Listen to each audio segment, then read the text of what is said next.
Good evening friends. तो चलिए शुरू करते हैं हमारा आज का डेटा एनालिसिस का वीडियो। आज जैसा कि आप देख सकते हैं यहाँ पे, आज जो क्लाइंट्स की जो पोजीशन है,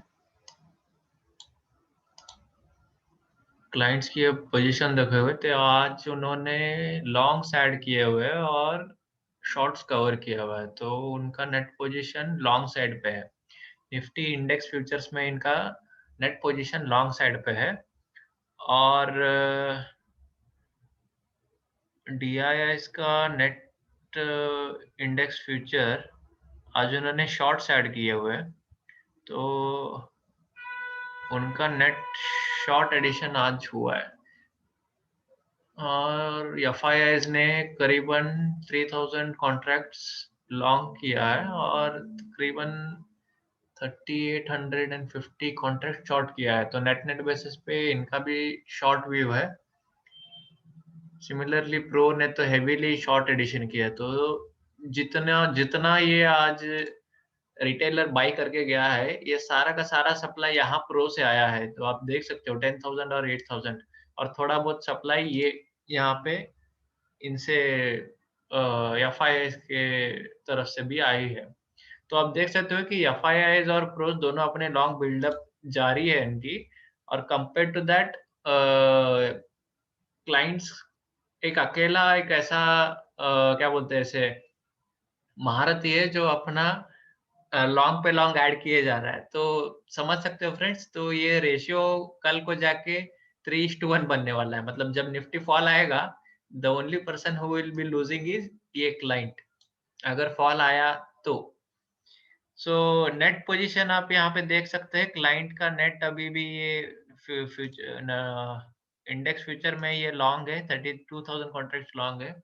कॉल ऑप्शन में ये कल तक तो मतलब फ्राइडे का डेटा के हिसाब से तो ये कॉल शॉर्ट में था, आज सडनली कॉल लॉन्ग में आया है। मतलब ही इज एंटिसिपेटिंग कि मार्केट, क्लाइंट इज एंटिसिपेटिंग कि मार्केट ऊपर जाएगा, जा भी सकता है शायद, एक आध दो दिन के लिए जाए भी, मालूम नहीं हमें भी, देखते हैं डेटा को यहाँ पे। और ये देखिए यहाँ पे जैसे इन्होंने लॉन्ग ऐड किया, उस सारा का सारा सप्लाई यहाँ से आया है। सिमिलरली यहाँ पे भी देखिए, ये नेट बाइंग, क्लाइंट ने नेट बाइंग की हुई है 46,000 की, और इसका सारा का सारा सप्लाई आया है प्रोस से, प्रोप्राइटरी डेस्क। सो ये देखिए कितना, मतलब कोरिलेशन कितना परफेक्ट है। आज जो भी शॉर्ट एडिशन हो रहा है वो सारा का सारा प्रोस की तरफ से आया हुआ है। अभी एफआईआईज गेम में आने बाकी है, क्योंकि अभी भी इनके 32,000 कॉन्ट्रैक्ट्स टोटल नेट बेसिस पे लॉन्ग है। ये 2 दिन पहले 21,000, आज कल फ्राइडे के डेटा के हिसाब से 33,000 इन्होंने, इनकी वजह से एक्चुअली मार्केट ऊपर आया था। उसके बाद आज उन्होंने कुछ ज़्यादा एक्टिविटी की नहीं है वैसे। तो अ, देखते हैं फ्रेंड्स अभी फ्यूचर स्टॉक फ्यूचर्स में क्या हो रहा है। स्टॉक फ्यूचर्स में जैसे कि आप देख सकते हैं यहाँ पे, क्लाइंट क्लाइंट ने और डीआईआईज ने नेट बेसिस पे सेलिंग आ रही है इनकी, और वही एफआईआईज को देखा जाए तो इनकी बाइंग आ रही है, लेकिन इन्होंने ऐसा कुछ एक्चुअली कुछ बाइंग हुआ नहीं है। एक्चुअल बाइंग आप देखेंगे तो प्रोस ने किया है और उतना ही क्वांटिटीज लगभग शॉर्ट भी किया हुआ है, तो उतना कुछ वेरिएशन नहीं है। अगर आप इसमें देखोगे तो क्लाइंट का नेट फ्यूचर पोजीशन देखिए दोस्तों, ऑलमोस्ट 6 लाख के आसपास पहुंच चुका है, और डोमेस्टिक इंस्टीट्यूशनल इन्वेस्टर्स का करीबन 8 लाख कॉन्ट्रैक्ट शॉर्ट्स है। मतलब ये अभी इन दोनों के बीच में अभी बहुत तगड़ा कंपटीशन है अभी। वही आप एफआईएस का देखोगे तो एफआईएस का अभी भी 1,12,000 कॉन्ट्रैक्ट शॉर्ट है। तो इनको जब भी शॉर्ट में आना होगा तो ये पहले अपना स्टॉक फ्यूचर्स हटाएँगे। जैसे ही स्टॉक फ्यूचर्स हटेगा, ये फ्यूचर्स में ये लोगों का 1-2 दिन का काम होगा ये फ्यूचर से हटने के लिए। तो आप ऑलरेडी देख सकते हो स्टॉक फ्यूचर्स में ऑलरेडी ये थोड़ा-थोड़ा करके डाइल्यूट कर रहे हैं ये यहाँ से, और इंडेक्स में तो ऑलमोस्ट पिछले 2 दिन के हिसाब से आप देखोगे तो ऑलमोस्ट 22,000 कॉन्ट्रैक्ट शॉर्ट में आ चुके हैं ये, कंपेयरिंग टू प्रीवियस 2 डेज़। तो नेट बेसिस पे आपको ओवरव्यू क्या मिल रहा है यहाँ पे कि आज इंट्राडे में client is the one who has gone bullish and pros are the one who have gone bearish. End में थोड़ा सा अपमूव आया है और आज क्लाइंट का नेट बेसिस पे डेटा भी कॉल सेट बाइंग आ रहा है और प्रोस का सेलिंग आ रहा है। तो ये प्रो जो कॉल सेल करके गया है, ये देखते हैं कि कौन से स्ट्राइक प्राइस पे इन्होंने कॉल को सेलिंग करा है। ये देखते हैं फ्रेंड्स।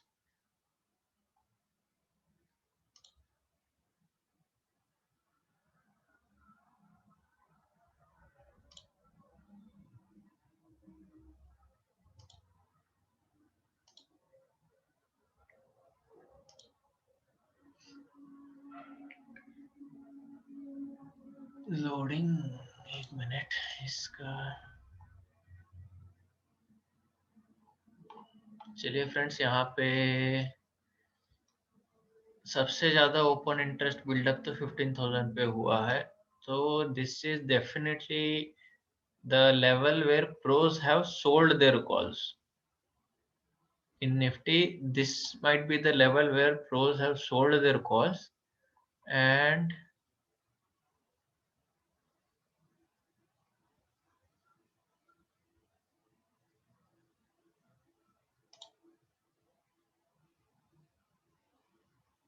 पुट साइड का डेटा क्या बोलता है? पुट साइड एफआईआईज ने बाई करके गया है, एफआईआई आज बाई करके गया है, एफआईआईज ने बाई किया है पुट साइड का डेटा। बाइंग कहाँ पे हुई है? मेजर बाइंग यहाँ पे हुई है, 5,000 कॉन्ट्रैक्ट्स की बाइंग यहाँ पे है। तो शायद 14,700 को अभी अभी मतलब अगले 2 दिन के लिए ये एक सपोर्ट है, वीक सपोर्ट है, लेकिन सपोर्ट कह सकते हैं।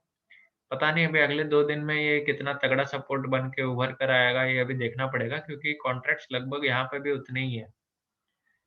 तो इस डेटा के हिसाब से ये पता चलता है दोस्तों कि यहाँ पे 15,000 पे बहुत तगड़ा रेजिस्टेंस है और 14,900 पे भी बहुत तगड़ा रेजिस्टेंस है।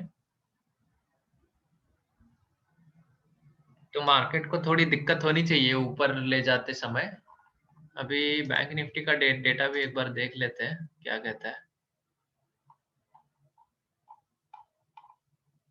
बैंक निफ्टी का डेटा फ्रेंड्स, बैंक निफ्टी का सबसे ज्यादा ओपन इंटरेस्ट यहाँ पे बिल्ड हुआ है, मतलब प्रोज यहाँ पे सेल करके गए हैं। आज का जो सेलिंग आया है वो या तो 34,000 पे हो सकता है या फिर यहाँ 34,500 पे हो सकता है, 16,000 कॉन्ट्रैक्ट्स। सो हर 500 पॉइंट पे आपको हैवी ऑप्शन राइटिंग दिखेगी। तो मुझे तो लगता है फ्रेंड्स ये अभी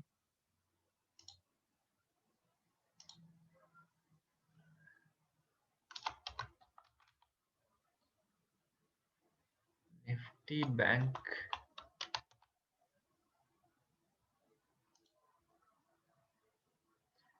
अभी मेरे ख्याल से 35,000 हो सकता है। यहाँ पे 35,000, ये जो इसने प्रीवियसली यहाँ पे जहाँ सपोर्ट ले रहा था 35,000 के आसपास, यहाँ तक ये फिर से ऊपर आ सकता है। शायद यहाँ तक जाए ना जाए तो वक्त ही बताएगा, लेकिन फिलहाल के लिए यहाँ तक तो मार्केट आ सकता है। दिस इज अ पॉसिबिलिटी, यहाँ तक आ सकता है, कोई गारंटी नहीं है फ्रेंड्स। अगेन 35,000 तक एक प्रोबेबिलिटी बन सकती है। शायद थर्सडे इस हफ्ते ना आके फ्राइडे को एक बार ऊपर झटक के सीधा नीचे ला दे, हो सकता है ये भी एक मतलब पॉसिबिलिटी है। लेकिन अभी ऑप्शन चेन के डेटा के हिसाब से 35,000 तक आ सकता है मार्केट।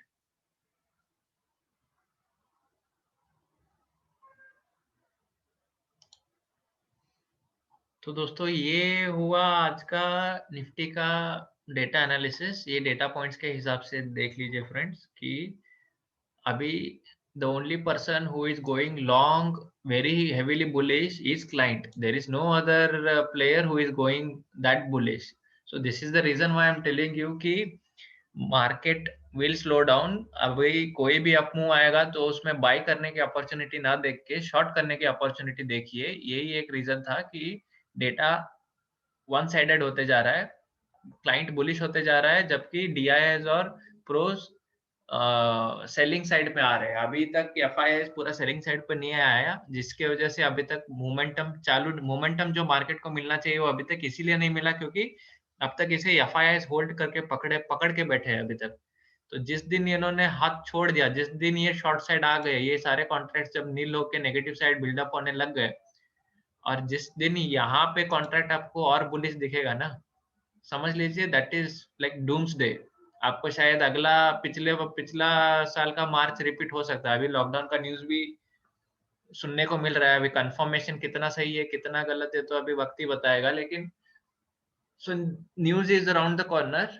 न्यूज़ तो फिलहाल बाद में आता है, लेकिन डेटा पहले यहाँ पे रिफ्लेक्ट होता है।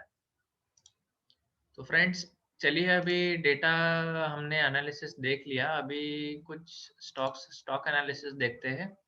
अभी दोपहर में जो मैंने वीडियो डाला था उसमें सिर्फ एचडीएफसी के बारे में मैंने डिस्कस किया था। अभी एचडीएफसी बैंक ये एक अच्छा शॉर्टिंग अपॉर्चुनिटी बन सकता है। अभी आप देखोगे फ्रेंड्स, ये अभी ये एचडीएफसी बैंक का वीकली चार्ट है, तो कंटिन्यूअसली ये अप ट्रेंड में था, और यहाँ पे इसने अराउंड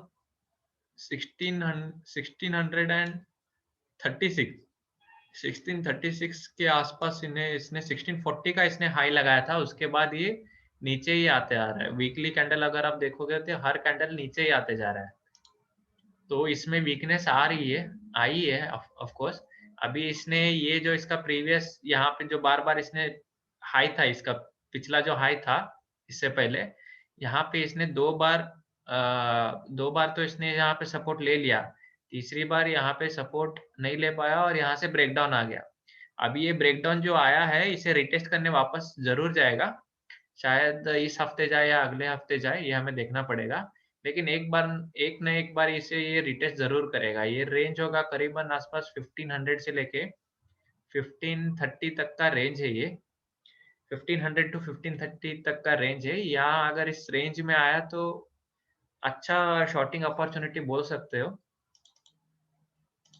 और ये रेंज भी अगर आप देखोगे तो इस लाइन से कोइंसाइड करेगी। ये देखिए फ्रेंड्स, यहाँ पे जो इस लाइन से कोइंसाइड कर सकती है, या फिर यहाँ तक फिर से यहाँ तक आए ना आए कोई गारंटी नहीं है, लेकिन अगर आएगी भी तो टिकेगी नहीं ज्यादा। मतलब यहाँ देखिए ना कैसे गैप अप होके जैसे ही धड़ाम करके नीचे आया था, यहाँ पे भी वो पॉसिबिलिटी हो सकती है, हो गए शायद हो सकता है एक दिन यहाँ पे क्लोजिंग मिले और अगला दिन सीधा ऊपर ओपन हो और वहां से सीधा नीचे आए। एनी केस मुझे लगता है कि जिस हिसाब से मैं देखता हूँ, यहाँ 1530 के आसपास से यहाँ से रिवर्सल आना चाहिए मैक्स। ये इतना ऊपर जाएगा ऐसा नहीं लग रहा। एक बार इसकी ऑप्शन चेन देख लेते हैं कंफर्मेशन के लिए। ऑप्शन चेन एक अच्छा जरिया है, मतलब ये आपको ट्रू सपोर्ट और रेजिस्टेंस बताता है। एचडीएफसी बैंक, इसकी ऑप्शन चेन एनालिसिस करके इसका सही में इसका रेजिस्टेंस, मतलब इसका सही में इसका रिवर्सल, पॉसिबल रिवर्सल जोन कहाँ से आ सकता है इसका पता लगा सकते हैं फ्रेंड्स। ये एचडीएफसी बैंक,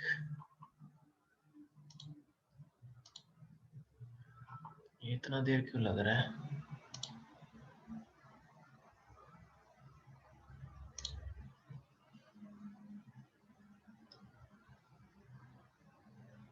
अगर सही मायने में रेंज ड्रॉ करूं तो ये यहाँ से यहाँ से यहाँ से ये 10 पॉइंट, ये वाली रेंज, या फिर ये कैंडल का आप हाई भी मान सकते हो यहाँ पे 1540 का। सो फ्रेंड्स जो भी रेंज है, मतलब अगर प्राइस अंदर जाएगा तो आपको इमीडिएटली ट्रेड नहीं लेना है, या फिर इसे काटे तब भी नहीं लेना है, क्योंकि यहाँ तक जाने की पॉसिबिलिटी है। यहाँ पे आपका स्टॉप लॉस हिट हो सकता है अगर अंदर जाता है तो आपने ट्रेड लिया तो। जब ये यहाँ से बाहर आएगा, जब ये इसको नीचे की तरफ काटेगा ना फ्रेंड्स, उस वक्त आप ट्रेड ले सकते हो। और ट्रेड ऐसा लेना है कि जिस दिन ये यहाँ से नीचे काटेगा, उसका प्रीवियस डे का जो हाई है, उसे आप स्टॉप लॉस लगा के खेल सकते हो। अभी एचडीएफसी बैंक, यहाँ पे अभी मंथली एक्सपायरी के हिसाब से सबसे ज्यादा ओपन इंटरेस्ट 1600 के पास है। देखिए फ्रेंड्स, 1540 के पास भी नहीं है, 1600 के पास है। तो एक एक फेक मतलब हो सकता है कि ये 1560 तक जाए या 1580 तक जाए, लेकिन 1600 के ऊपर तो नहीं जाने वाला है। ये स्टॉक 1600 के ऊपर तो नहीं जाने वाला है। इसका 1600 जो है ये वाला हाई है। तो आप देख सकते हो कि यहाँ से कहीं से रिवर्सल आ सकता है। और आपको सही मायने में अगर ट्रेड लेना है तो आप यहाँ से भी ले सकते हो, या फिर इसको काटने के बाद भी ले सकते हो। डिपेंड्स आपको कहाँ पे, मतलब जहाँ पे आपको कन्वीनियंट लगे और आपके एनालिसिस जहाँ पे सही बोलती है, वहाँ पे ले सकते हो। लेकिन again when it crosses this particular line on the down side, then you can be sure. और इस बार अगर काटेगा ना फ्रेंड्स, तो ये लगभग इसका लो 1342 से लेके 1300 तक भी आ सकता है, ये वाले रेंज में। ये यहाँ पे 1340 तक आ सकता है, या फिर ये वाला रेंज 1250 से लेके 1300, ये वाला जो रेंज है यहाँ तक आ सकता है ये। Possibility is it will come in this particular range, and worst case scenario is it will fall down to 1160. This is the worst possible scenario. अभी आप देख रहे हो RSI भी इसका 3940 के नीचे जस्ट नीचे आ चुका है। एक आध बार ये शायद ऊपर आ जाए, ऊपर आके फिर से नीचे की जर्नी कंटिन्यू करे। लेकिन इसका वीकली अगर आप टाइम फ्रेम देखोगे तो ये अभी लंबे समय के लिए अभी ये डाउन साइड ही जाएगा फ्रेंड्स, ये अभी ऊपर नहीं जाने वाला। अभी ये कैसा हुआ है, यहाँ इसका RSI 60 के नीचे आ गया है। अभी अभी कंटिन्यूअसली एक साल से ऊपर अप ट्रेंड में था। यहाँ से आपको कंटिन्यूअसली 1 2 3 4 5 6 वीक से कंटिन्यूअसली आपको वीकनेस ही दिखाई दे रही है। तो it's possible, very much possible कि आने वाले दिनों में जिस तरह का निफ्टी का टारगेट 1300, 13500 और 14000 बन रहा है, तो इसको यहाँ तक ले आके आने में, मतलब यहाँ तक गिरने में कोई बड़ी बात नहीं होगी दोस्तों। यहाँ से शायद हो सकता है और नीचे तो 1157 तक गिर सकता है ये, इसका जो ये प्रीवियस ये वाला जो हाई था। तो it is just a possibility, only time can tell. But trade लेने का अपॉर्चुनिटी यहाँ पे बनता है, और यहाँ पे बनने के बाद आपको प्रॉफिट को ट्रेल करते जा सकते हो। आपको चाहिए तो यहाँ पे बुक कर सकते हो इस रेंज में, या फिर सीधा यहाँ तक बुक कर सकते हो। लेकिन यहाँ पे द आइडिया इज कि कोई लंबे समय के लिए खेलने वाला है तो दिस इज गुड अपॉर्चुनिटी लगता है। लाइक एक बार अगर आप पैसा लगा दोगे तो क्वार्टर वाइज एक क्वार्टर छोड़ दोगी, स्टॉक तो अभी डाउन ट्रेंड में आने वाला है। यहाँ पे देखो दोस्तों, जैसे इसने एक बार अप ट्रेंड चालू किया तो कंटिन्यूअसली अप ट्रेंड में था ये, फिर कभी डाउन ट्रेंड में मतलब आया नहीं। तो अभी एक बार ये फिर से यहाँ तक आया है, एक बार शायद बाउंस ले ले, उसके बाद फिर से कंटिन्यूअसली ये डाउन ट्रेंड, जिस तरह इसने अप ट्रेंड कंटिन्यू किया था वैसे ये डाउन ट्रेंड पे कंटिन्यू कर सकता है। तो मैंने जो अपने पहले वीडियो में जो बोला था कि Nifty in the coming April, by April and I see it at 13500 और 14000 के आसपास। अगर आपने वो वीडियो नहीं देखा है तो वहां पे एक बार चेकआउट कीजिए उसे, आपको क्लैरिटी आएगा क्यों मैं इतना शॉर्ट साइड पे बायस्ड हूँ बोल के। अभी मैंने आपको डेटा भी दिखाया था। फ्रेंड्स, अगर आपको मेरा मतलब पास्ट में मेरे कॉल्स के हिस्ट्री देखने हैं तो मेरा टेलीग्राम चैनल भी ज्वाइन कर सकते हो। लिंक मैंने डिस्क्रिप्शन में दिया हुआ है, डिस्क्रिप्शन में आपको लिंक मिल जाएगा, और उसमें आप देख सकते हो। मैंने BHEL के बारे में भी ओपिनियन दिया था, ब्रिटानिया के बारे में दिया था, और बहुत सारे स्टॉक्स के बारे में दिए थे, टाटा मोटर्स, ये सारे स्टॉक्स जो नवंबर के बाद जो भी जितने भी स्टॉक्स है, ये टाटा मोटर्स के लीजिए या फिर BHEL के लीजिए, इन सब के बारे में मैंने वहां पे बताया था। तो रेंज भी दिया हुआ था, आप चेकआउट कर सकते हैं। अगर आपको ये वीडियो पसंद आया हो फ्रेंड्स तो ठीक है, लाइक कीजिए, सब्सक्राइब कीजिए, और हो सके तो अपने दोस्तों को भी रेकमेंड कीजिए। तो फ्रेंड्स, आज के लिए बस इतना ही। Thank you. कल मिलते हैं फिर से नए वीडियो के साथ। धन्यवाद।